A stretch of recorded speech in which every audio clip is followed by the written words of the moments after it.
So let's start with Foster the People. Sacred Hearts Club, album number 3. If we have to.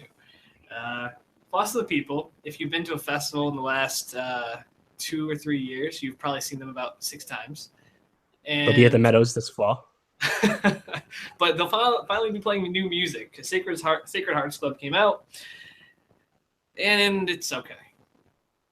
Not great. Yeah, I don't think it's it's not. Apparently, the fan reception is not that terrible, which is very interesting to me because it's definitely a departure from the previous sounds as just a straight up indie pop band. Right.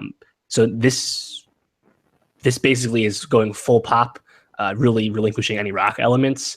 But if the fans are liking that, I'm kind of happy for them because you know how rock fans are, where we want the old stuff, But yeah, I think the album is pretty lackluster. It sounds fine, but it definitely peaks in the beginning and then drops down. I really like "Sit Next to Me" though, just as like a single. I think that song's really catchy. But other than that, I mean, I feel like there isn't a whole lot to say. I don't know. I want to shout out 2 songs specifically. I Love My Friends was when I decided I was out on the album. I did not want to listen anymore, but I was like, I'm just going to jump around.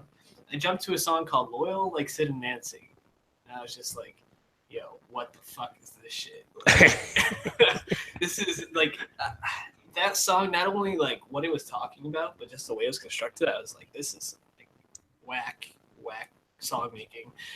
Foster the People, for a band that came out with such a strong first album, they're really suffering to really recapture what that album, why that album was so popular. And they're definitely trying to mature as a band, but they still put in these like little bits where like you hear like bits of laughter, like really random parts, and it's like, what does this effect actually do for your song? Yeah, and like you were saying, I think lyrically it was not, and so we'll see how the fan reception can hear, but critically it's been pretty mixed. Yeah, and if you want to hear the album, just go to a festival anytime in the next 5 years, and you'll probably hear the same shit. So, and they'll end with Pumped Up Kicks.